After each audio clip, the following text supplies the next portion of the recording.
Assalamualaikum warahmatullahi wabarakatuh.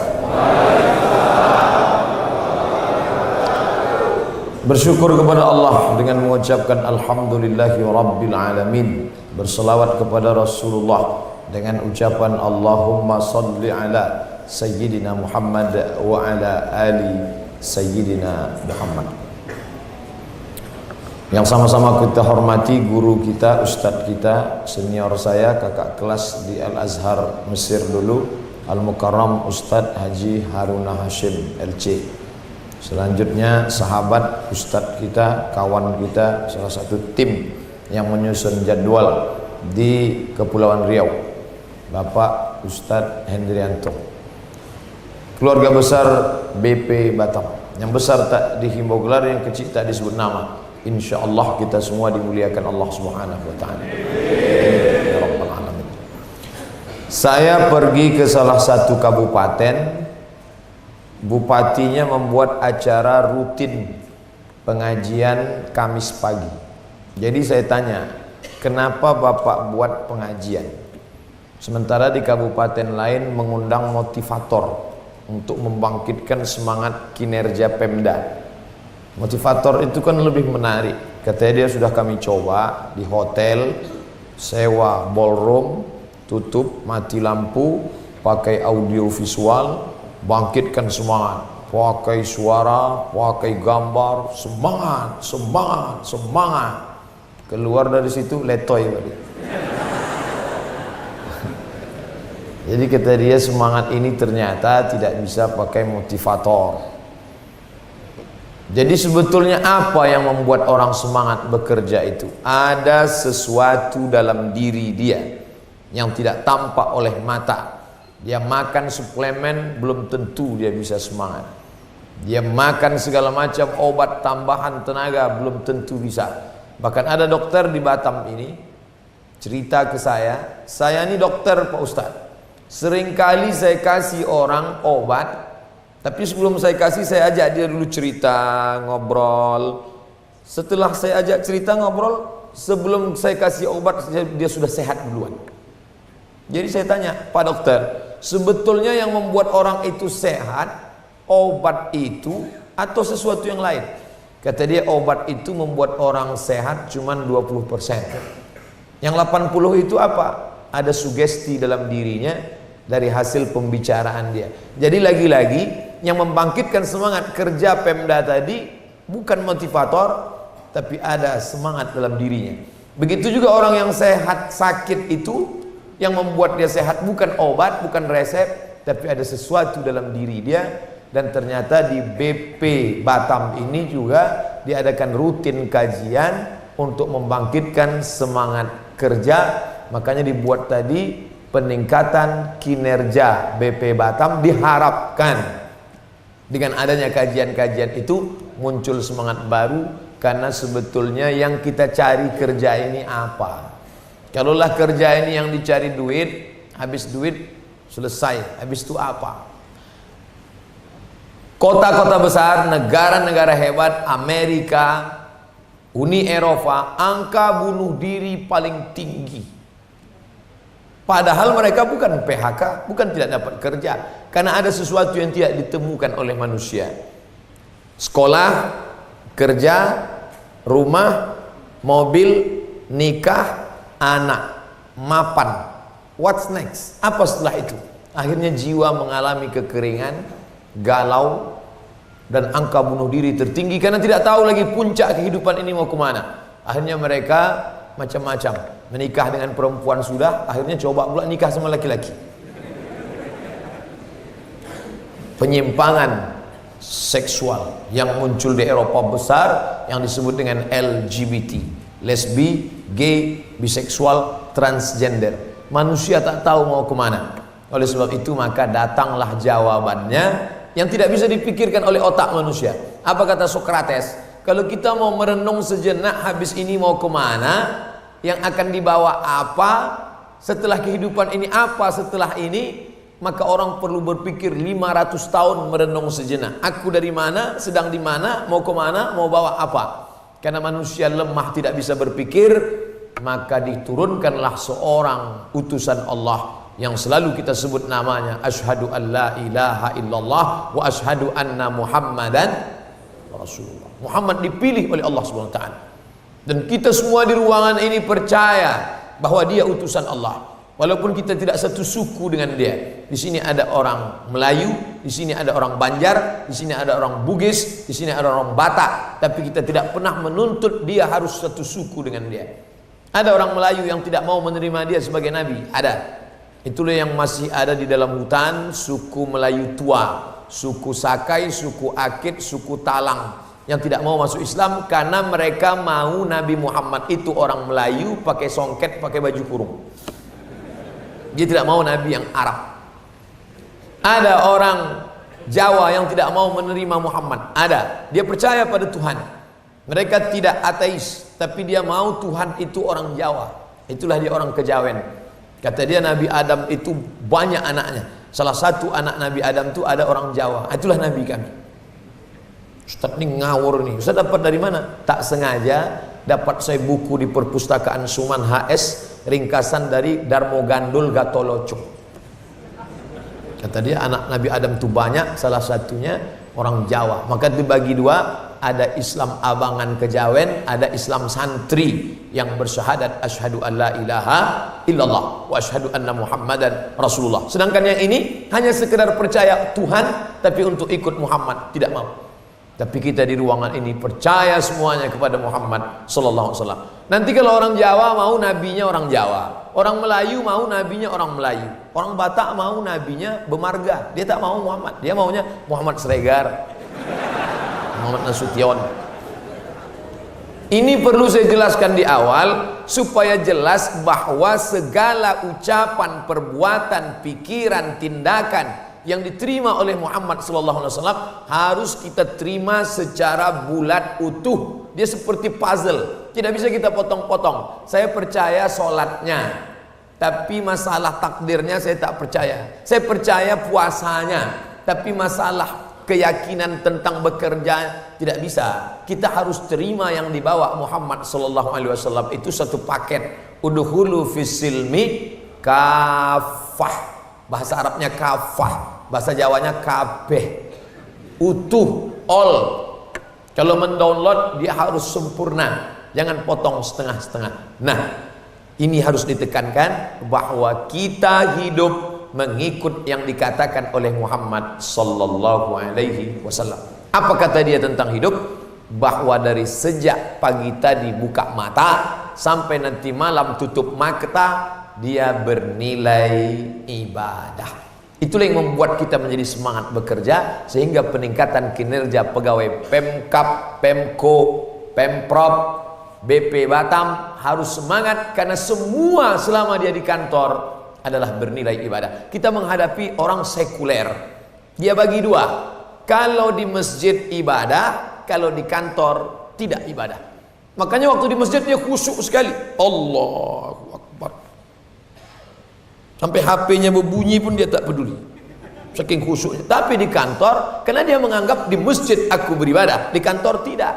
Di Masjidil Haram, dia menganggap di Masjidil Haram itu ibadah, sedangkan di Batam tidak. Makanya waktu di Masjidil Haram dia sangat khusyuk. Tapi padahal kita ini mesti total, dari buka mata pagi tadi sampai tutup mata nanti malam bernilai ibadah. Tutup mata Ustadz bilang ibadah, ya, tutup mata itu ibadah. Karena sebelum tutup mata kita sebut nama Allah, Bismika Allahumma ahya wa amut, maka tidurnya itu ibadah. Makanya jangan heran kalau sedang pengajian ada yang tidur. Dikit-dikit waktu kita bangun kan, kok kenapa tidur? Tidur adalah ibadah. Begitu hebatnya kalau orang sudah ngaji, cuman otaknya agak sungsang sedikit. Orang barat paling payah tidur.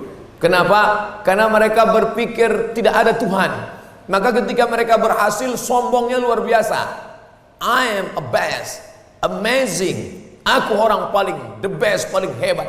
Karena dia merasa tidak ada campur tangan Tuhan. Sedangkan ketika dia gagal, dia menganggap akulah puncak segala kegagalan ini. Stres, depresi, stroke, mati sebelah, mati total. Sedangkan Islam diajarkan engkau berusaha, naik sepeda motor sampai ke kantor, stangnya dikunci, ban depan kasih gembok, ban belakang kasih rantai, ikatkan ke pohon yang ada di situ. Bahwa begitu keluar dari kantor tiba-tiba pohon itu digergaji orang, hilang. Engkau tidak mengatakan dirimu salah, aku sudah berusaha, mungkin Allah ingin menggantinya dengan Kijang Innova. Berprasangka baik kepada Tuhan. Bukan berarti dengan berislam beragama tidak berusaha. Itu tidak benar. Bukan berarti setelah berislam, percaya kepada Allah, percaya kepada Muhammad SAW, lalu sepeda motor dibiarkan kuncinya di stang, lalu masuk kantor. Lalu ketika hilang ditanya, kenapa hilang? Aku sudah serahkan pada Allah. Itu bukan berislam, itu bodoh, goblok, tolol kok dipelihara. Saya mau mengatakan bahwa Islam mengajarkan kita berusaha all out, sampai pada puncaknya ternyata keliru, salah, kita berkata sabar. Kalau dapat nikmat, syukur. Kalau ternyata kalah, salah, bersabar. Dengan dua sayap mendekati Tuhan, sayap syukur dan sayap sabar. Ajaban li amril mu'min, ajaban, ajib. Orang beriman itu luar biasa. In asabathu sarra, kalau dia dapat nikmat, dia dapat keberhasilan, sukses, syakar, dia bersyukur. In asabathu dharra, down, sakit, mati, jatuh karirnya, dia bersabar. Dua-duanya dapat pahala. Kalau dia bersyukur, la in syakartum la azidannakum, kau bersyukur ku tambah. Wala in kafartum, tapi kalau kau kemudian diuji, maka dia bersabar. Kalau sabar dapat apa? Lebih hebat daripada syukur. Kalau syukur cuma dapat satu balas satu, tapi kalau sabar, innama yuwaffas sabiruna ajrahum bighairi hisab. Orang yang sabar dia dapat balasan bighairi hisab.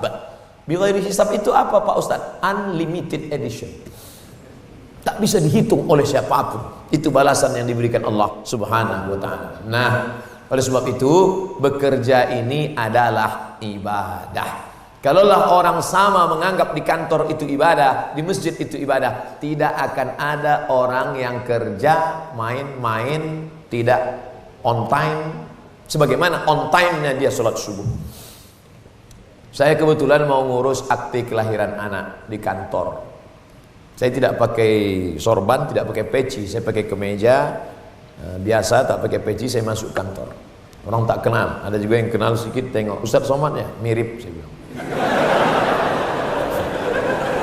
Saya baris di depan. Sebetulnya kalau saya mau minta uruskan bisa aja, tapi saya jarang minta tolong orang, saya urus sendiri. Lama ngantri panjang, risau kami ngantri. Udah dekat di depan, saya intip apa kerja dia. Rupanya dia sedang menembak musuh yang tak mati-mati. Suara tak kedengaran karena dia pakai earphone. Saya yakin ini orang kalau di masjid pasti khusyuk. Kenapa? Karena pakai jilbab, perempuan. Saya yakin ini orang pasti kalau ditanya Islam kok, Islam, percaya pada Allah, percaya. Kenapa engkau main-main? Ini kan makan APBD. Dia mesti minta maaf satu kabupaten. Dia sudah menyanyiakan orang. Dia sangka bisa dia selamat dengan sholat duhanya. Dia bisa-bisa dia selamat dengan zikirnya. Tidak, saudaraku. Berapa orang sudah teraniaya, panjang kok aniaya. Ustadz Somad maafkan dia. Tidak, saya akan tuntut dia di padang mahsyar. Sekecil apapun pengkhianatan yang kau lakukan, wa may yaghlul, siapa yang curang, ya'ti bima ghalla yaumal qiyamah, kau akan membawa kecuranganmu pada hari kiamat. Sekecil apa? Faman ya'mal mithqala dzarratin khairan yarah, sebesar biji sawi. Banyak orang takut bergerak waktu sholat. Allahu Akbar. Takut dia bergerak. Anda gatal kepalanya sekali aja digaruk. Gatal lagi garuk. Tak pernah ada orang, pernah tak Bapak bilang orang sholat nyantai. Dia begitu takut sholatnya batal. Ustadz mengatakan kalau sholat tengok matamu fokus pada tempat sujud. Tak berani nengok macam-macam. Mana ada orang sholat tengok, wah cantik kaligrafi ini ya. Tak ada. Di saat sholat dia sangat disiplin, sangat takut kepada Allah. Tapi di luar sholat itu menunjukkan dia masih membagi-bagi. Ini ibadah, ini tidak ibadah. Ini dekat dengan Allah, ini tidak. Ada perempuan masuk ke dalam masjid, pakai jilbab panjang, pakai rok panjang, menyembah Allah, Allahu Akbar. Selesai itu dibukanya atas, bukanya bawah, gulungnya masuk tas kecil, kembali dia pakai rok pendeknya, baju pendeknya. Saat itu dia sedang mengkerangkeng Tuhan dalam suatu tempat, lalu dijenguknya 5 kali sehari. Hai Tuhan, sehat engkau? Allah memperhatikan kita di segala tempat. Kita tidak diperhatikan oleh KPK, BPK, Irjen. Siapa yang memperhatikan kita? Dia. La ta'khudhuhu sinatun wala naum. Oleh sebab itu berislam, beragama, menganggap semua adalah ibadah. Kalau kita menganggap kerja di kantor ini ibadah, maka sama sebagaimana disiplinnya sedang sholat, sedang haji, sedang umrah, maka bernilai dia ibadah. Dia tidak ibadah, tapi perbuatan bernilai ibadah. Maka langkahkan kaki dari rumah, bismillahi tawakkaltu ala Allah, la haula wala quwata illa billah. Umur ini pendek Bapak Ibu, 63 tahun. Potong masa kanak-kanak akil balik 13, tinggal 50 tahun. 50 ini kalau kita kaji terlalu panjang. 12 jam malam, 12 jam siang. 12 tambah 12 sama dengan 24. 24 dibagi 3. 8 jam kerja. Masuk jam 8 pagi, pulang jam 4 sore. 8 jam total. 8 jam tidur. Kata dokter kalau tidak tidur 8 jam kena penyakit 5L, lemah, letih, lesu, letoy, loyo, lunglai. 8 jam kerja, 8 jam tidur. Habis 8 tambah 8, 16. Tinggal 8 lagi. Kemana pergi yang 8 ini? Twitter, BBM, WhatsApp, Instagram, Telegram, Miligram. Kroasia vs Prancis, Real Madrid Barcelona, update status. Hilang. Mana yang akan kita bawa menghadap Allah Subhanahu wa ta'ala? Kalaulah Allah berkata, yang kau bawa menghadapku hanya sholat saja, subuh, zuhur, asar, maghrib, isya, 5, 10, 15, 20, 25, cuma 25 menit yang mau kita bawa menghadap Allah dari 24 jam total. Oleh sebab itu semua bernilai ibadah. 8 jam di kantor bernilai ibadah. Kalau begitulah orang Islam memahami ibadah, bahwa kerjanya itu ibadah, tak akan ada orang duduk di warung kopi tak tentu arah. Kenapa begitu? Karena benar ibadah. Ketika ditanya, kok kenapa duduk-duduk di sini? Minum ini pun ibadah juga Pak Ustaz. Bapak Ibu yang dimuliakan Allah, ini bercerita bahwa total hidup adalah ibadah. Kalaulah ibadah itu cuma sholat, puasa, zakat, baca Quran, betapa tidak adilnya Tuhan. Perempuan yang ngidam, panas dingin tubuhnya, muntah-muntah, mengandung 9 bulan 10 hari, melahirkan anak, meregang nyawa, menyusukan 2 tahun. Itu ibadah apa tidak? Ibu itu paling kuat. Ibadah apa Ustaz? Enak sekali laki-laki. Cuman ambil wudhu, masuk ke masjid, sholat 2 rakaat, ayat kul huwallah, petik tasbih. Astaghfirullah Rabbal baraya. Masuk surga. Surga apa itu? Makanya perempuan yang melahirkan anak, mati dia, mati syahid. Mati syahid dia. Kenapa? Karena mengandung adalah ibadah.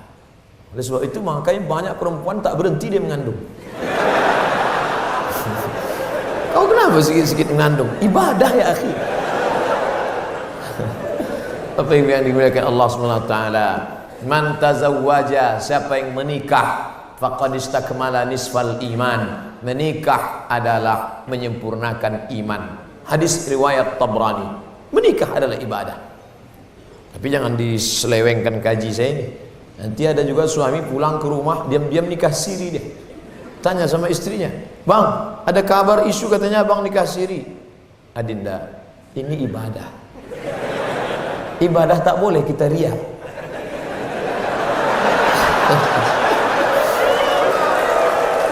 Makanya abang diam-diam aja. Itulah untungnya kalau pengajian laki-laki dicampur dengan pengajian perempuan. Jadi bahan-bahan yang mudah bocor ke sini sampai ke sana. Kejahatan terjadi bukan hanya karena ada niat dari pelakunya, tapi karena ada kesempatan. Waspadalah. Semua ini adalah ibadah. Duduk sejenak bersama Ustadz Somad ini beribadah. Man kharaja fi talabil ilmi, siapa yang keluar rumah untuk menuntut ilmu, fa huwa fi sabilillah, sama dia macam berjihad fi sabilillah hatta yarji'a, sampai dia pulang ke rumah. Ini rutin kajian nih Pak Ketua. Ya Pak Ustaz. Kapan? Setiap hari Kamis. Siapa pengisinya? Ustaz Haruna Hasyim. Saya sampai ke Mesir tahun 1998, 20 tahun yang lalu. Ustaz Haruna sudah tingkat 4. Saya masih anak-anak yang baru mau belajar masuk Al-Azhar. Sekarang beliau fokus di sini di Batam. Beliaulah yang membawa saya bersama Pak Ustadz Hendri kemari sejak 5 tahun yang lalu.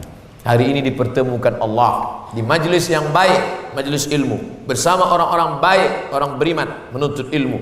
Yang kita bicarakan yang baik-baik, ayat-ayat hadis Nabi. Mudah-mudahan kita senantiasa diberikan yang baik-baik insyaallah.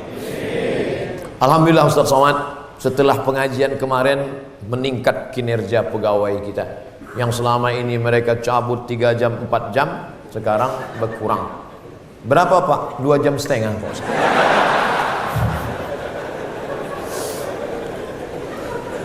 Puncak dari pengajian adalah adanya perubahan sikap. Kalau ada orang ngaji terus ngaji sana ngaji sini, sikap tak berubah, tak ada gunanya.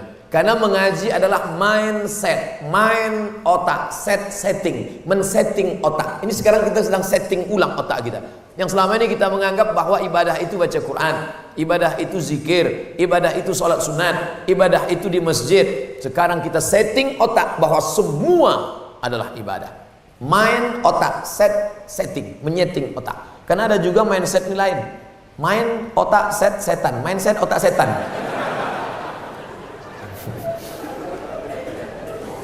Dibuat acara mubazir, dipanggil motivator, dipanggil orang-orang penting, dipanggil psikolog, ingin meluruskan mindset. Selesai itu setan aja isi kepalanya. Jadi setan itu ada Pak Ustaz? Ada. Karena ada dialah maka kita minta perlindungan kepada Allah. A'udzubillahi minasyaitan. Nama komunitasnya jin. Jin lebih tua daripada kita. Makanya disebut kata jin, selalu disebut dia alladzi waswisu fi sudurin nas minal jinnati wan nas wa ma khalaqatul jinna. Dia duluan karena dia lebih tua daripada kita. Nama komunitasnya jin. Jin tadi terbagi 2. Ada jin Islam, ada jin kafir. Jin kafir tadi induknya namanya iblis. Itu yang tak mati-mati itu, iblis. Diambil dari kata hopeless. Hope harapan, less tak ada, wireless tak ada wire, tak ada kabel. Hopeless tak ada harapan, hopeless iblis karena dia sudah putus harapan. Jadi kalau ada di kawan kita, aku sudah putus harapan, iblis gitu.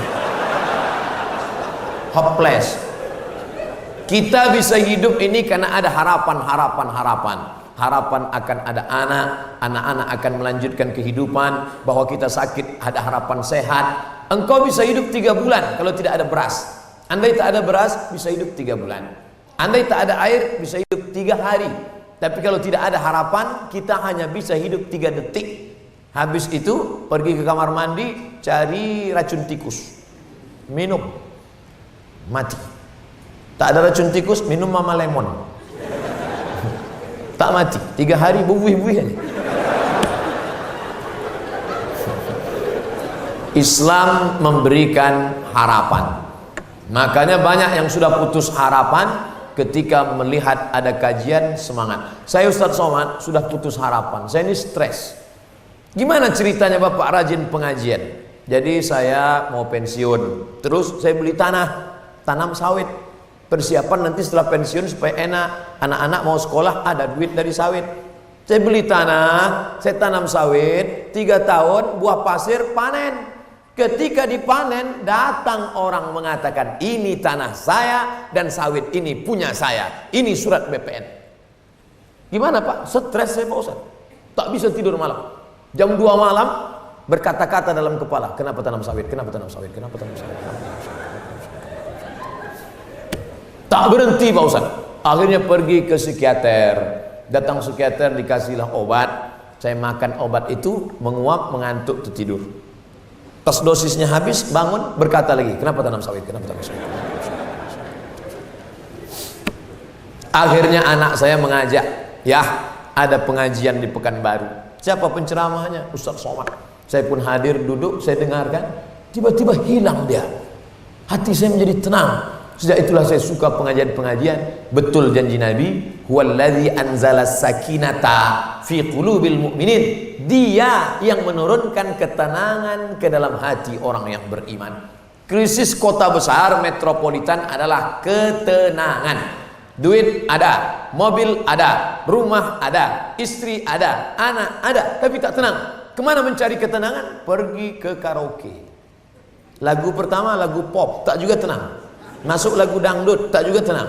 Masuk lagu R&B, tak juga tenang. Masuk K-pop, tak juga tenang. Lagu metal, tak juga tenang. Akhirnya datang kawan menawari, ini kalau kau makan agak tenang sedikit. Apa ini? Pil anjing gila. Karena kemarin ada anjing rabies yang diikat pakai rantai besi, menggungung tak berhenti, setelah dimakan tenang. Nah, itu yang dimakan orang sekarang. Sabu-sabu yang awalnya disuntikkan untuk orang gila yang tak bisa, yang diikat pakai tangan baju jaket ke belakang, ketika dipakai tenang. Ketenangan palsu. Tidak ada ketenangan kecuali ketenangan yang datang dari Allah. Lewat apa? Pengajian. Lewat apa? Zikir. Percaya Bapak Ibu bahwa pengajian mendatangkan ketenangan, ya? Kalaulah pengajian tak mendatangkan ketenangan, tak mungkin orang mengantuk sedang mengaji.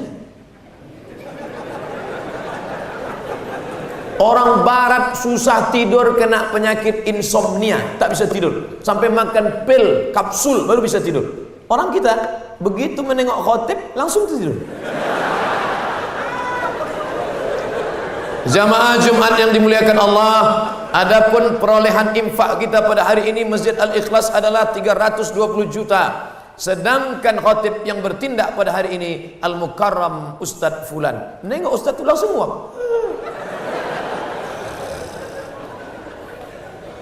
Itu menunjukkan bahwa pengajian mendatangkan ketenangan. Apa ibu yang dimuliakan Allah SWT. Orang barat naik Mercy pintu 2, harga mobil 2 miliar. Ternyata mobil ini makin sedikit pintunya makin mahal. Nanti 2020 tak berpintu sama sekali. Melompat aja dari atas. Naik mobil tidak tenang, risau. Proyek ini belum selesai, visi misi belum selesai, tak bisa tenang. Orang Islam tenang hatinya. Naik metro mini, kalau tak dibangunkan kondektur tak tuan. Pak udah sampai. Wah sudah lewat saya ini. Marah pula itu. Kenapa saya tidak dibangunkan tadi? Jadi sebetulnya di mana letak ketenangan itu? Orang naik mobil mewah melewati jalan tol. Di tepi jalan tol ada kebun padi, sawah terhampar.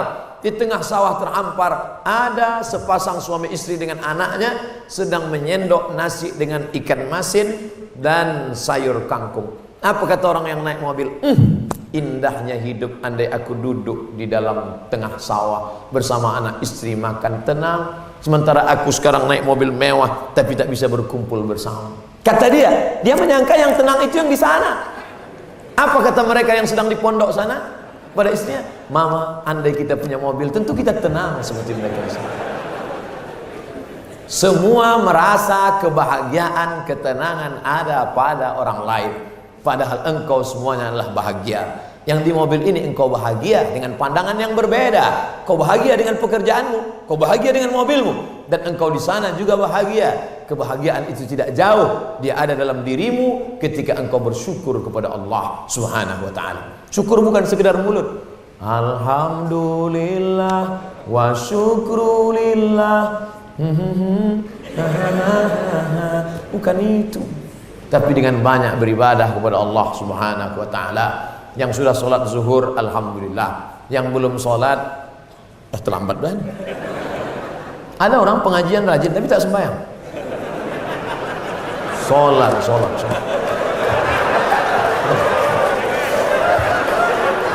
Saya Ustaz Somad, kalau nonton, saya sedang makan di rumah makan, tiba-tiba masuk. Ustaz Somad ya, iya, alhamdulillah baru subuh tadi nonton. Malam tadi Ustaz saya nonton pengajian Ustaz sampai jam 3 kata dia. Jam 3 berarti habis itu dia tidur. Mana sembahyang subuh? Ustaz Somad, suami saya itu tak sholat. Terus sejak mendengarkan pengajian Ustaz barulah agak berubah sholat. Jadi udah sholat sekarang. Alhamdulillah Pak Ustaz, sholat Jumat. Tak bisa akhi. As-salatu imaduddin. Sholat adalah tiangnya. Tak satu tak dua. Lama hidup banyak dirasa, jauh berjalan banyak ditengok. Lama jadi ustaz banyak yang curhat. Ustaz Somad, kusangka dulu kalau menikah sama dia aku bahagia. Ganteng, putih, duit banyak, pegawai, karir sukses. Datang dia Minang, kami terima. Setelah menikah rupanya tak bahagia Pak Ustaz. Kenapa? Dia tak sembahyang. Gimana rasanya? Macam tidur sama babi hutan. Itu tak satu dua bercerita. Macam-macam. Ada yang suami mengadu bini tak sembahyang, ada istri mengadu suami tak sembahyang, ada anak mengadu emak ayah tak sembahyang.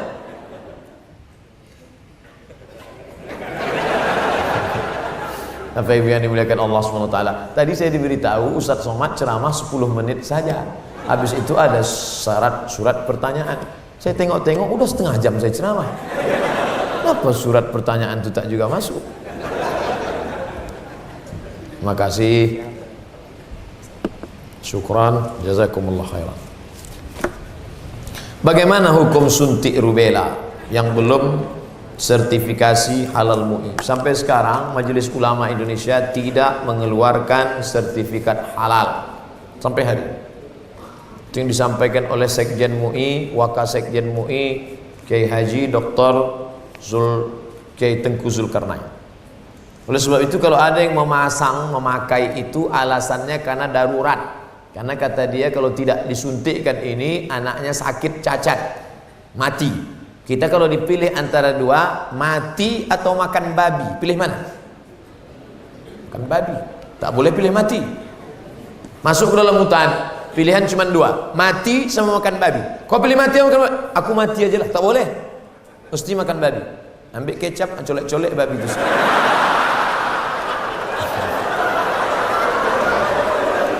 Tak boleh pilih mati.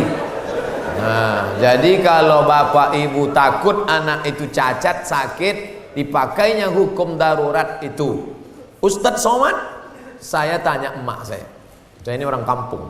Mak, aku dulu waktu kecil ada disuntik cacar, suntik ini enggak. Kau dari kecil tak pernah disuntik. Asal datang dokter puskesmas, kularikan kau ke hutan. Sampai sekarang saya hidup, tak ada sakit. Pernah ada trapel ngajak saya umroh. Ustadz, kapan Ustadz ada kosong mau suntik? Kalau kalian mau berangkat, berangkat.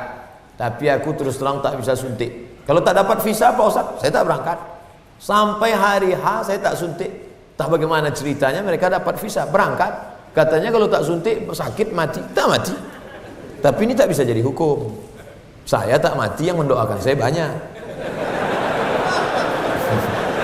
Nah, sebanyak ini mendoakan. Mana ngumpan kuman-kuman virus-virus? Jadi kalau takut khawatir, ada dokter ibu, dokter bapak, tanya baik-baik. Anakku ini kalau tak suntik rubella gimana, Bu Dokter? Oh jangan, nanti dia akan begini. Suntiklah. Hukumnya bukan karena label halal dari MUI, karena darurat takut mati. Saya seorang perawat. Bagaimana pandangan Islam tentang sholat saya yang sering tak tepat waktu karena menangani pasien yang emergensi? Dokter, operasi jam 11, baru selesai jam 5. Gimana sholat zuhurnya? Jamak takhir, tidak pakai qasar. Karena qasar baru boleh kalau ada musafir safar 89 km. Maka dia jamak takhir saja, tidak pakai qasar. Nanti sholat asar 4 rakaat, habis itu sholat zuhur 4 rakaat. Tapi jangan ini dipakaikan kias pegawai yang sedang buat laporan.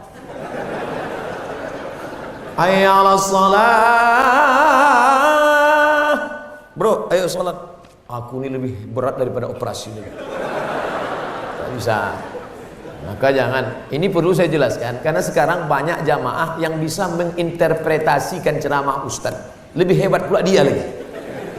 Jadi dokter, bidan inilah yang berkawan di dalam itu, yang mengurus ini. Sampai yang mengusap keringat dokter itu bidan. Kalau sampai keringatnya masuk ke mata, kelilipan dia situ. Tolong sapukan. Tiba-tiba pas dia mau menyuntik, pas mau memasang jarum, tengok staf sholat. Tak bisa, kau tenang. Nah, itu boleh, karena darurat tingkat tinggi. Sekarang orang mudah-mudah aja, sikit-sikit jamaah, sikit-sikit jamaah. Pengantin baru nikah jamaah. Tak betul.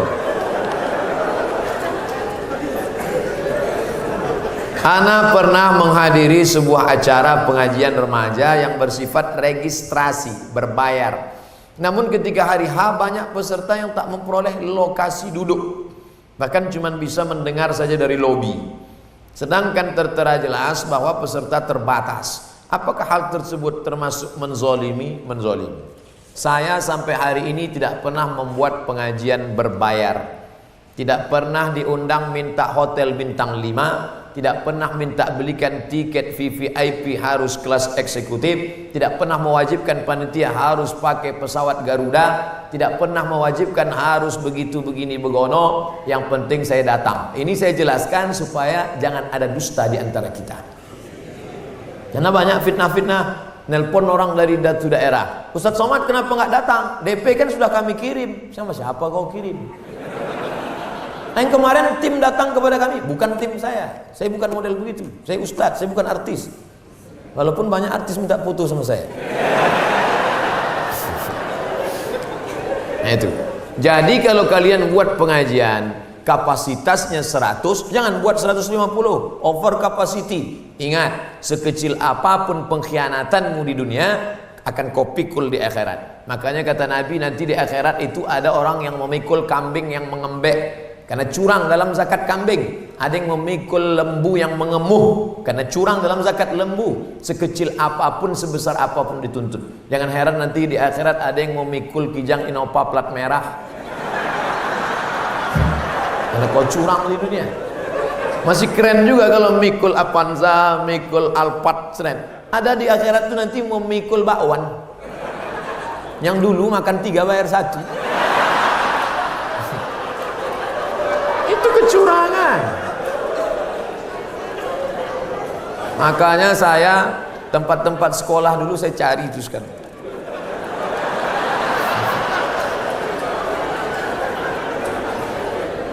Sangka menangis di pintu Ka'bah, pergi ke Makkah, duit banyak, umrah, labbaik Allahumma labbaik, labbaik, selesai. Mana bisa?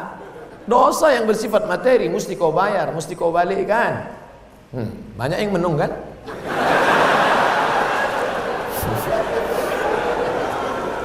Saya mau tanya tentang ruqyah.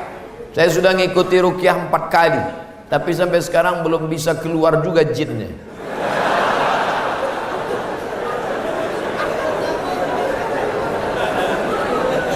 Nanti pergi ke Pekanbaru, mana tahu hari libur. Di belakang Hotel Premier ada Masjid Al-Falah. Ini nomornya, catat. Mana tahu ke Pekanbaru. Mungkin sama Ustadz ini jin itu tak takut, yang ini dia takut. Catat nomornya. Ketua Asosiasi Ruqyah Indonesia Provinsi Riau Daratan. Namanya Ustadz Saifullah. 0812 768 9119 0812 768 9119. Kalau emergensi 911. Kalau diganggu hantu 119. Datang ke sana. Jadi tak salah kita coba. Kalau siang namanya Ustadz Saifullah, kalau malam namanya Ustadz Zafrullah. Di masjid yang sama. Mana tahu kebetulan ke Pekanbaru malam, datang ke masjid yang sama, namanya Ustadz Zafrullah. Ada orang 7 tahun nikah tak punya anak, diruqyah sama Ustadz Zafrullah, punya anak. Pas ditanya kenapa, rupanya ada jin yang menghalangi pertemuan antara sperma dengan sel telur, dihalanginya sehingga tak jumpa. Jangan. Dibacakan usir. Kata Ustadz Saifullah, ada pula bencong LGBT di ruqyah sehat. Ternyata yang masuk tuh jin bencong. Jadi saya tanya, Ustadz, jadi ada jin tuh bencong? Ada, kata dia. Itulah yang dimasuk ke dalam. Nah, itu. Ustadz, udah di ruqyah 2-3 kali tetap juga sakit. Berarti tidak. Pemarah. Laki saya ini pemarah, Ustadz. Sudah di ruqyah 5 kali tak juga hilang marahnya. Berarti tak salah jin. Memang dia pengamuk. Makanya kadang kita kasihan juga sama jin nih. Sikit-sikit salah dia. Sikit-sikit salah dia. Aku tak selamanya salah, kata jin. Ustaz, ayat yang dibacanya kan ayat kursi. Coba saya dengar yang dibacanya itu ayat kursi. Kenapa kita yang baca, kenapa jin itu tak keluar? Ini bukan masalah pistolnya, tapi man behind the gun. Orang yang punya pistol. Kita bacakan Allahu la ilaha illal qayyum la ta'khudhuhu sinatun wa la nawm lahu ma, tak mau dia keluar, malah ketawa jin tuh. Ditanya, jin, kenapa kau tak mau keluar? Sesama hantu di dalam saling mengusir. Hantu ngusir hantu, mana mau? Yang membaca itu ulahnya 11-12 macam hantu.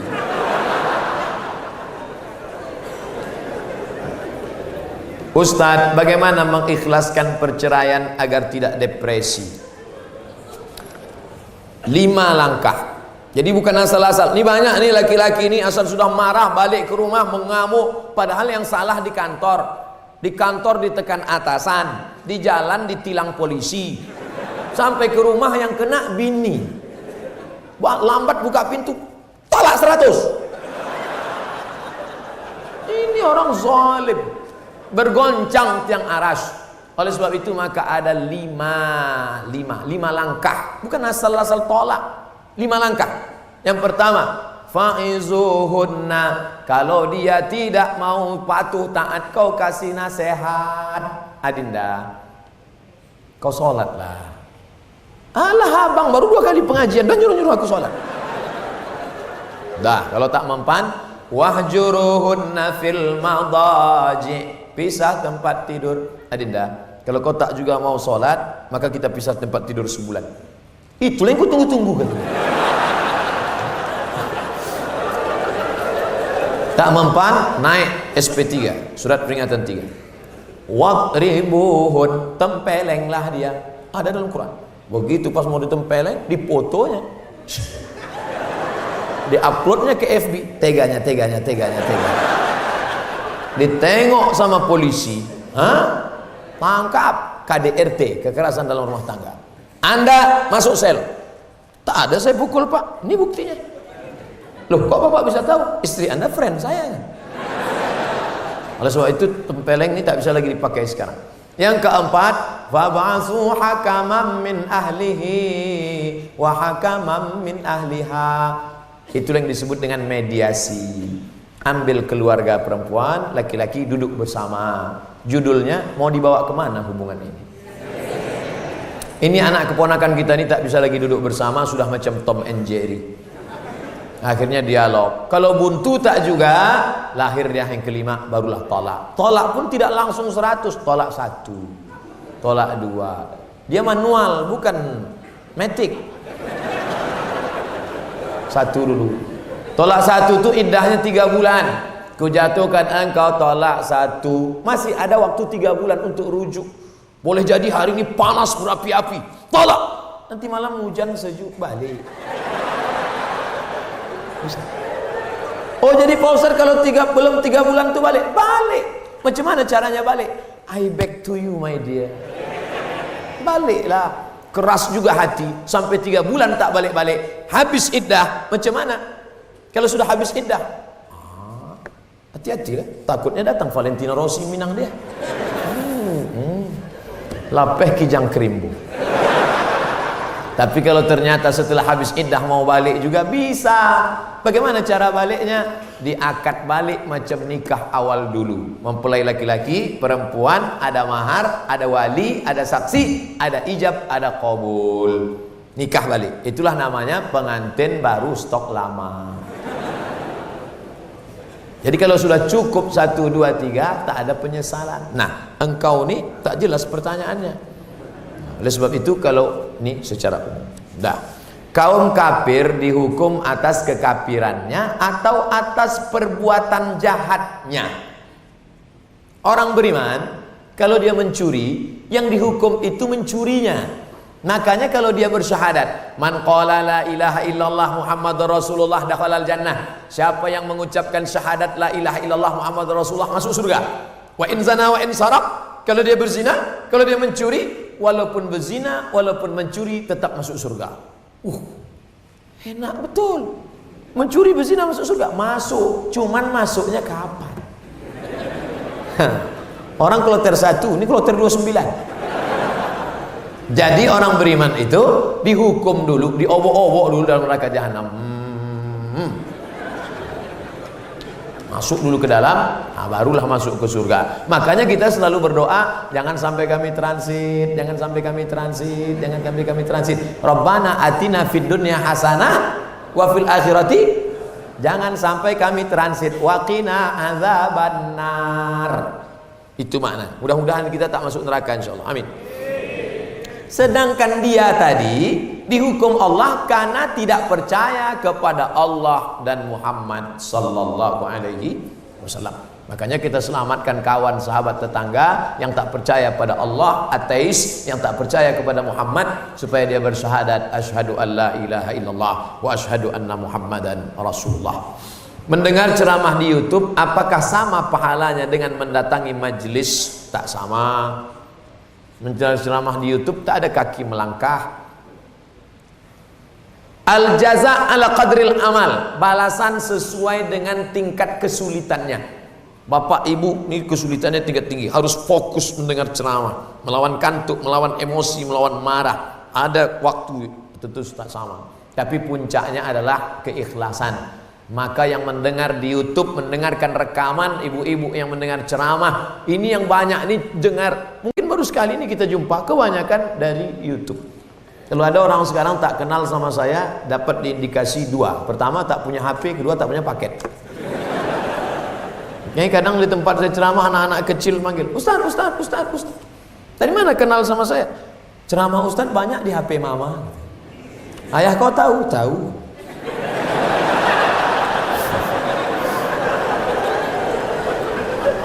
Bagaimana pandangan Islam terhadap tinju? Baik uang yang diterima maupun piala yang diberikan dari hasil tersebut. Tinju dimasukkan salah satu olahraga fisik. Maka dalam Islam tidak mengharamkan olahraga dengan syarat dan ketentuan berlaku.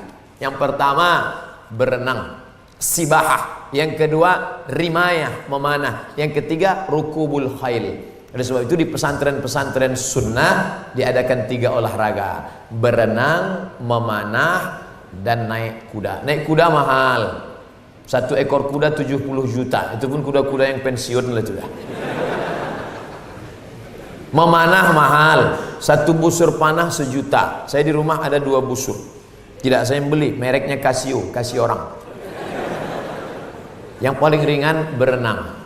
Berenang, apalagi di Batam, keliling laut, berenang situ. Oleh sebab itu maka olahraga yang tidak menyakiti orang, tinju, sumo, silat amat sangat bagus. Di mana-mana saya ceramah di negeri Melayu disambut dengan silat. Jadi kalau mau kembangkan saja pada silat. Adapun tinju berdarah-darah, menyakiti, dendam, menzalimi, ada judi di dalamnya, maka na'udzubillah masuk dalam perbuatan yang tidak diridhai Allah. Saya punya rezeki nih, terus saya pengen menjalankan rukun Islam yang kelima, haji. Tapi orang tua saya belum haji. Jadi mana yang didulukan Pak Ustadz? Menghajikan orang tua atau menghajikan diri sendiri? Walillahi 'alan nasi hajjul bait. Manusia diwajibkan melaksanakan haji.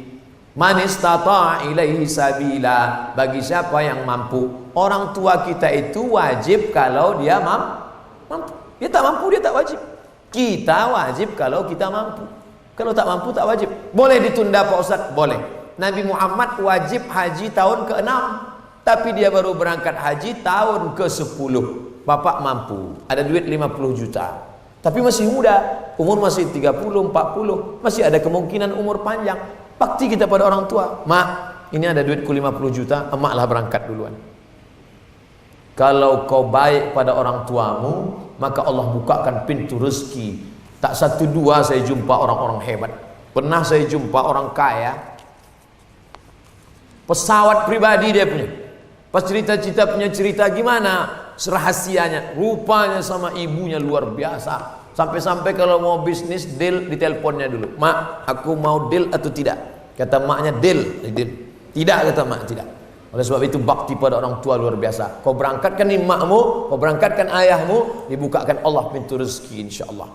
Oleh sebab itu maka hukum asli wajibnya engkau berangkat, tapi rukun kau berikan ini pada orang tua, inilah bakti. Andai kau gendong orang tuamu dari Batam pergi ke Makkah, balik lagi belum tentu dapat kau tebus bagaimana dia merangis, meratap, meregang nyawa saat melahirkan. Oleh sebab itu selalu saya pesankan ke anak-anak di sekolah, kalau tak bisa kau bahagiakan orang tua, jangan kau susahkan orang tua. Apa hukumnya bagi orang yang memegang jabatan, mendapatkan hak sesuai jabatannya, tapi tidak melaksanakan kewajibannya, selalu melimpahkan ke pekerjaannya? Khianat, pengkhianat. Idza haddatsa kadzaba, kalau dia bicara dusta. Wa idza wa'ada akhlafa, kalau berjanji ingkar. Wa idza tumina, kalau dikasih amanah khana, berkhianat. Jadi kasih amanah tapi tidak mau dilaksanakannya, maka dia pengkhianat. Maka taubat nasuha, salat sunat taubat, mandi taubat, minta ampun pada Allah, balik kepada jalan yang benar. Kalau tidak, nauzubillah. Kalau yang kita khianati satu orang, minta maaf sama dia. Tapi kalau kita khianati satu provinsi Kepulauan Riau, nanti di akhirat berkumpul semuanya. Adam, Idris, Nuh, Salih, Ilyas, Zakaria, Musa, Yahya, Isa, Daud, Sulaiman, Ayub, Zulkifli. Kemana kita mau minta? Jangankan di padang mahsyar, di padang panjang aja payah jumpa. Apakah gaji yang kita terima setiap bulan itu halal apabila tidak melaksanakan? Haram karena memakan pengkhianatan, tidak sesuai dengan tupoksi, tak sesuai dengan SOP, standar operasional pekerja pegawai. Ini sudah kerjanya, ini pendapatannya, ini titik puluh keringatnya, ini. Maka wa may yaghlul, siapa yang curang, siapa yang berkhianat, dia akan membawa kecurangan itu, naudzubillah. Dibawa duit full, kerja tak full, duit full, sampai ke rumah kasihkan ke istri. Istri bertanak, tanak nasi menjadi nasi, beras menjadi nasi, nasi disuap ke mulut menjadi darah, darah berubah menjadi daging. Ayyuma lahmin nabata min haramin, setiap daging di badan tumbuh dari yang haram, fannaru aulabi, tempatnya api neraka. Setiap daging darah tumbuh di badan dari yang haram, tempatnya api neraka. Ditimbang di akhirat, Abdul Somad, berat engkau 50, yang halal 20 saja. Berapa lama kita mesti dibakar? Kullama nadijat juluduhum, ketika kulit mereka gosong, hangus, terbakar, badalna juludan ghairaha, kami ganti dengan kulit yang baru, liyadzuqul azab, supaya mereka merasakan azab. Nauzubillah. Jangan pernah curang dalam kehidupan, karena kita akan hidup sekali lagi mempertanggungjawabkan perbuatan di hadapan Allah Subhanahu wa taala. Apa hikmah dari istighfar yang dicontohkan Nabi? Mengapa ada hitungan Nabi istighfar 70 kali? Wallahi, demi Allah, inni la astaghfiru ila rabbi wa atubu ilai, aku beristighfar kepada Allah mi'ata marrah, 100 kali sehari semalam. Ini hadis problem. Nabi itu kan tak ada dosanya. Dia tidak minum khamar, dia tidak berjudi, dia tidak berzina, dia tidak riba, dia tidak gosip. Kenapa dia istighfar sampai 100 kali? Setelah diteliti, dosa Nabi bukan berzina, dosa Nabi bukan minum khamar, dosa Nabi bukan ghibah, gosip. Dosanya apa? Sekali dia merasa hatinya lalai, dia sudah menganggap itu dosa. Andai itu kita jadikan sebagai dosa, kita nih memang lalai, lupa. Jangankan di luar sholat, dalam sholat tuh kadang kita lalai. Allahu Akbar, nampak HP di balik TV. Oleh sebab itu, fawailul lil musallin. Jadi Nabi istighfar 70 kali bukan karena dia berdosa, tapi karena menghilangkan kelalaian dari dalam hati. Mohon izin Ustadz, jika Ustadz berkenan, saya ingin memberi Ustadz novel yang ditulis oleh anak saya. Anak saya akan bangga tentunya. Nanti serahkan novelnya, kita buatkan fotonya, kasihkan ke anak. penyerahan novel. Kita buat video pendek. Terima kasih ya anakku. Mudah-mudahan kau tetap menulis novel ke depan. Tulislah novel yang islami. Nak, mati Abdul Somad, anak itu motivasi menulis terus, mengalir pahalanya kepada Abdul Somad walaupun sudah dimakan cacing tanah. Menulislah supaya orang di masa akan datang tahu bahwa kau pernah hidup di masa lalu. Habibur Rahman Al-Shirazi, Buya Hamka menetes air mata menonton bagaimana ketika Zainuddin ditinggalkan Hayati. Dari mana tuh novel Tenggelamnya Kapal Panderwijk? Dari mana Ustaz tahu? Semalam nonton di Speed waktu mau ke Lingga. Saya ingin bertanya Ustaz, bagaimana Islam memandang seorang yang mengagumi, mencintai pasangan orang lain?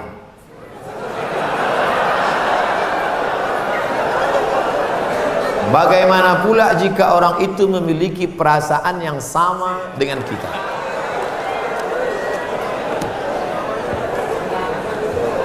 Hidup ini ada pilihan, ada keterpaksaan.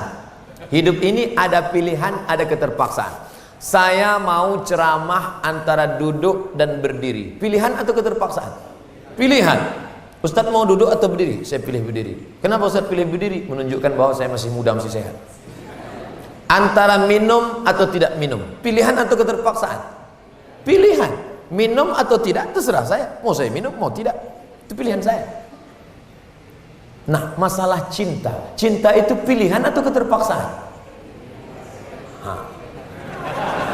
Cinta tidak pilihan. Cinta adalah keterpaksaan. Oleh sebab itu maka kadang kita tengok orang ganteng bininya buruk. Kenapa? Terpaksa. Cinta tak bisa memilih. Ketika dia rasional, dia tidak cinta. Maka ketika kita senang dengan orang, kadang kita pun tak tahu alasannya. Kenapa kita tiba-tiba senang dengan orang? Nah, cinta tidak bisa memilih. Ketika kita suka dengan orang, apakah kita berdosa? Tidak. Karena rasa itu ada tumbuh di dalam. Suka tidak berdosa. Ketika dia berubah menjadi action, baru berdosa. Suka kita dengan orang, tak dosa. Tapi ketika kita dekati, minta nomor HP-nya, baru dosa. Lalu cinta itu apa? Cinta kepada anak gadis orang belum menikah, kita bisa nikahi dia. Yang jadi masalah bagaimana kalau cinta sama bini orang? Oleh sebab itu maka rasa itu mesti dibuang, karena dia adalah bagian dari ujian. Ujian. Jangan dipeturutkan. Dipeturutkan, didekati, apalagi sekantor. Witing Trisno Jalaran Suko Kulino. Kita tumbuh hanya sering kena. Berawal dari 6. Pertama, nazratun, pandangan. Setelah lama memandang, fabtisamun, senyum. Setelah senyum, fasalamun, selamat pagi, good morning. Setelah salam, fakalamun, kerja di mana? Di BP, sekantor ya. Setelah fakalamun, famau'idun, janjian. Bisa ketemu kita nanti siang? Oke. Sukanya makan apa? Ayam panggang. Sana kalau gitu, iya. Faliqaun, pertemuan. Setelah pertemuan, bekerjalah setan, lalu kemudian makan bersama, makan siang. Apa kata orang Inggris? No free lunch. Tak ada makan siang yang gratis. Akhirnya terjadilah apa yang terjadi. Maka kalau ada bibit-bibit itu terasa di dalam, tekanlah dia, jangan lagi pandang, jangan diperturutkan. Itulah nilai jihad. Bukan jihad berdarah-darah melawan Belanda, tapi jihad hawa nafsu yang justru jauh lebih besar. Melawan meriam Belanda banyak orang tahan, meriam Belina payah.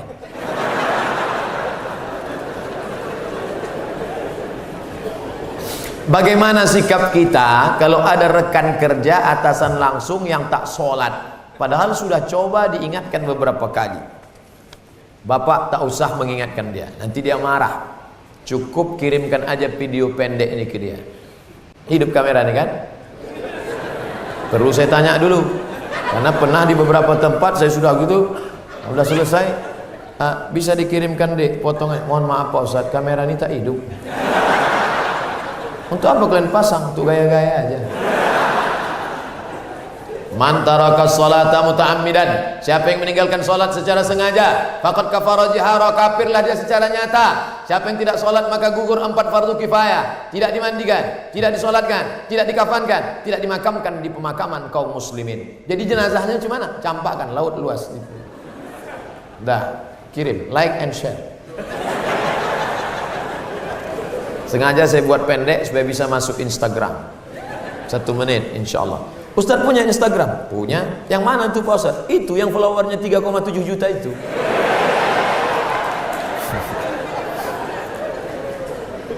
Tentang pentingnya beribadah yang berdasarkan sunnah, dasar sumber ilmu. Bolehkah kita menjadikan buku sebagai sanad ilmu mesti belum bertemu dengan orang penyusun bukunya? Boleh. Namanya wijadah. Wijadah diambil dari kata wajada yajidu wijadah, dapat ilmu dari buku.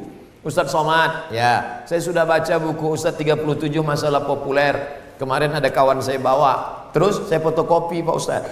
Jadi saya minta izin Pak Ustaz, ya, boleh Ustaz ijazahkan buku ini ke saya ijazahkan buku ini kepada engkau, layaklah engkau amalkan. Kalau kau tak paham tanya.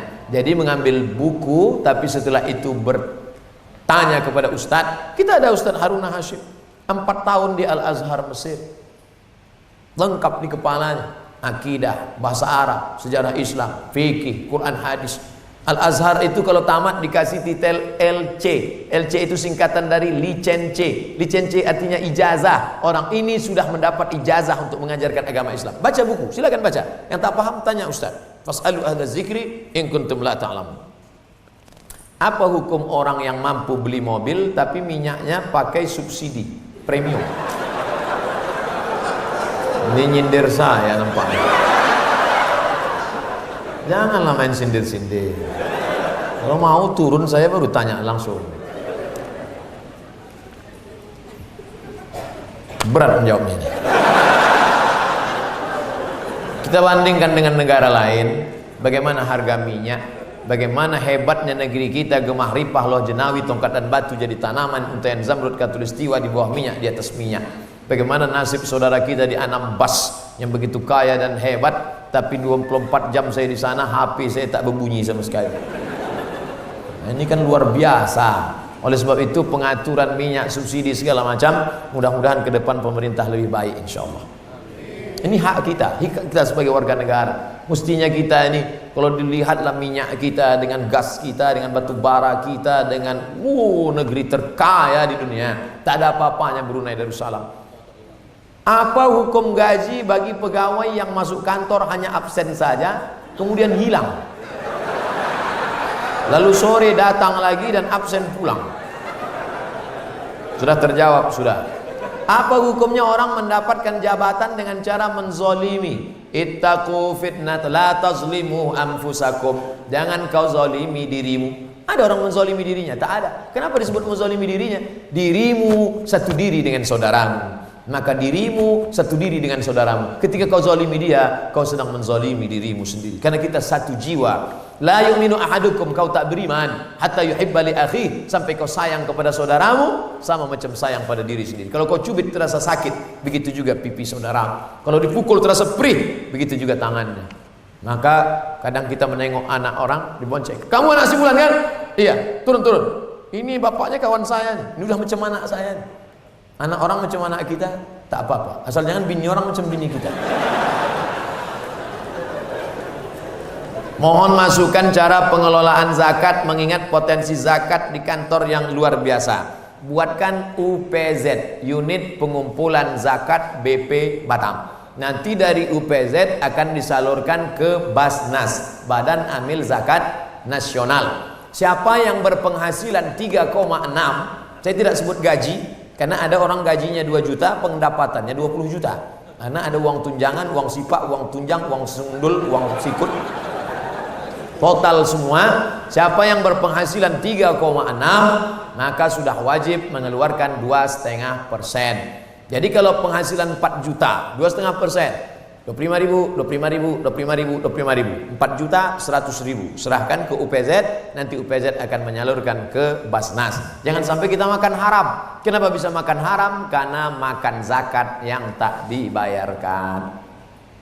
Ustadz, bagaimana cara kami ibu-ibu yang kerja tetap dapat mendidik anak-anak kami menjadi anak yang soleh, solehah? Pulang dari kantor jam 5, sampai ke rumah mandi, siap-siap bersih-bersih, ajak anak sholat ke masjid.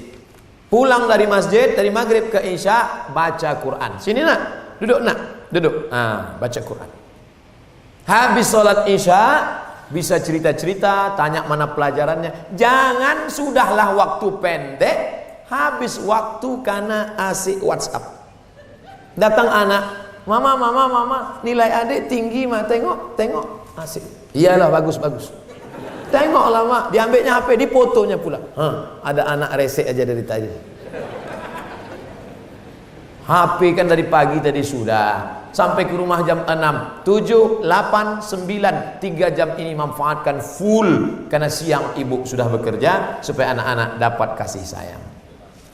Apa hukumnya jika kita sudah menunaikan kewajiban, namun hak kita tidak dibayar sepenuhnya oleh tempat kita bekerja? Tuntut. Man mata duna malihi fahuwa syahid. Siapa yang mati membela hartanya, mati syahid. Ramai-ramai tuntut. Turunkan gaji kami. Turunkan. Kalau tidak dia maka kita yang menuntut hak kita bukan pelit, bukan bakhil. Kita menyelamatkan dia supaya jangan sampai dia makan haram. Aku menuntut hakku ini bukan karena aku benci sama engkau saudaraku, tapi aku tak ingin kau di akhirat nanti susah. Maka keluarkan sekarang. Mohon didoakan kami yang akan berangkat haji ke Tanah Suci. Insya Allah seluruh kloter Batam mendoakan Ustadz agar hati Ustadz dicoret pula. Agar hati Ustadz dicoret. Ustadz, apa hukumnya membawa HP ke toilet? Misalnya main game.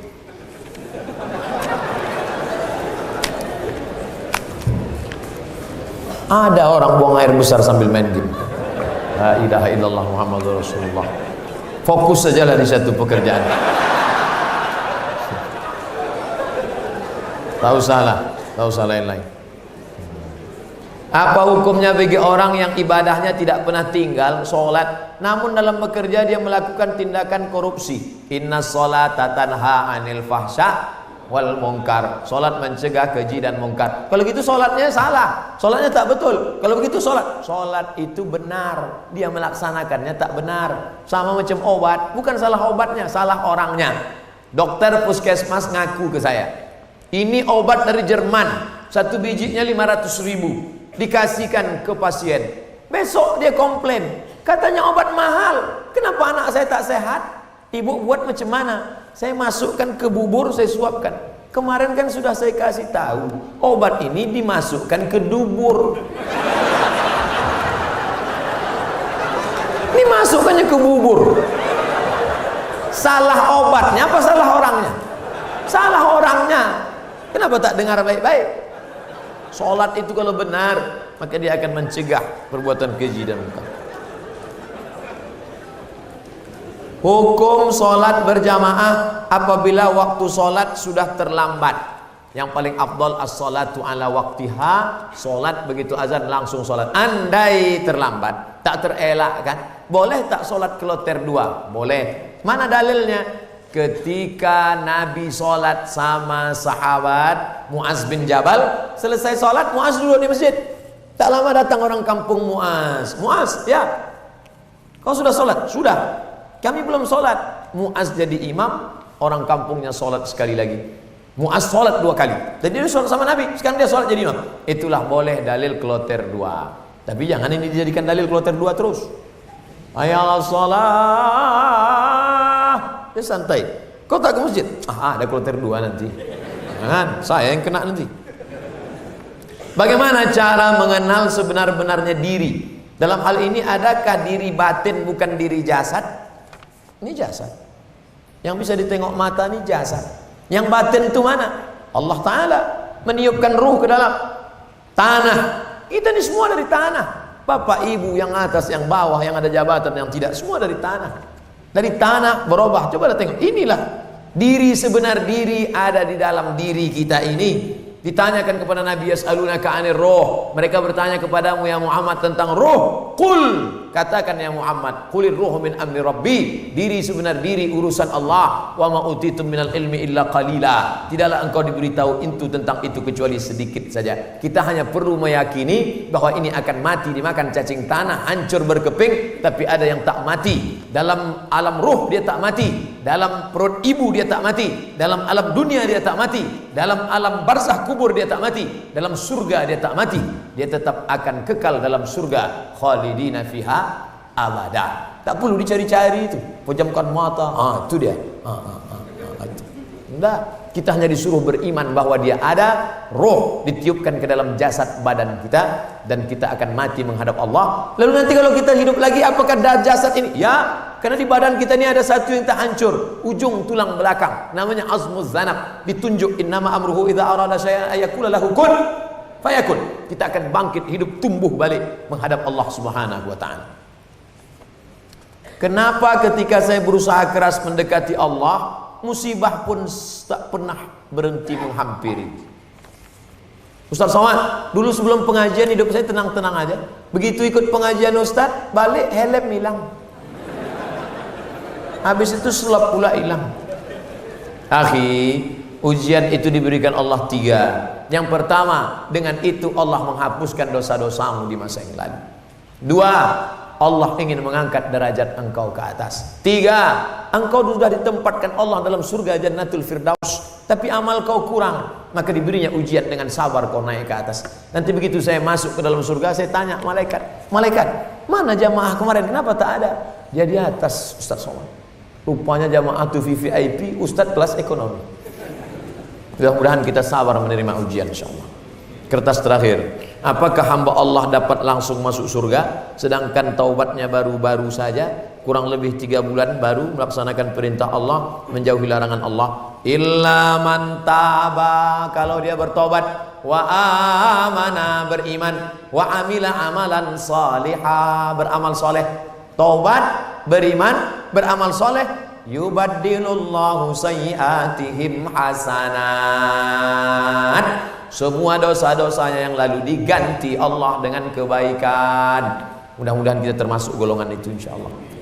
Taubat nasuha. Bagaimana cara taubat nasuha, Pak Ustaz? Mandi taubat. Bagaimana cara mandi taubat, Pak Ustaz? Basah semua. Mana yang duluan basah, Pak Ustaz? Terserah. Kalau salto di jembatan Barelang, kepala duluan. Hilang dosa saya, Pak Ustaz. Kalau di jembatan Barelang, jangankan dosa, orang hilang sekalian. Setelah mandi taubat, solat sunat taubat 2 rakaat. Usolli sunnatat taubat rakaataini lillahi ta'ala. Allahu akbar. Ayat bebas macam tahiyatul masjid. Habis itu istighfar. Astaghfirullah. Saya tak mau nyanyi-nyanyi, Pak Ustaz. Pendek, astagfirullah. Menangis bagus. Astagfirullah. Nanti malam bangun jam 2 istighfar. Terbangun bini. Abang kenapa menangis? Banyak dosa. Dosa kita akan tak ada. Dulu kita langsung nikah ta'aruf, mana dosa? Bukan sama kau.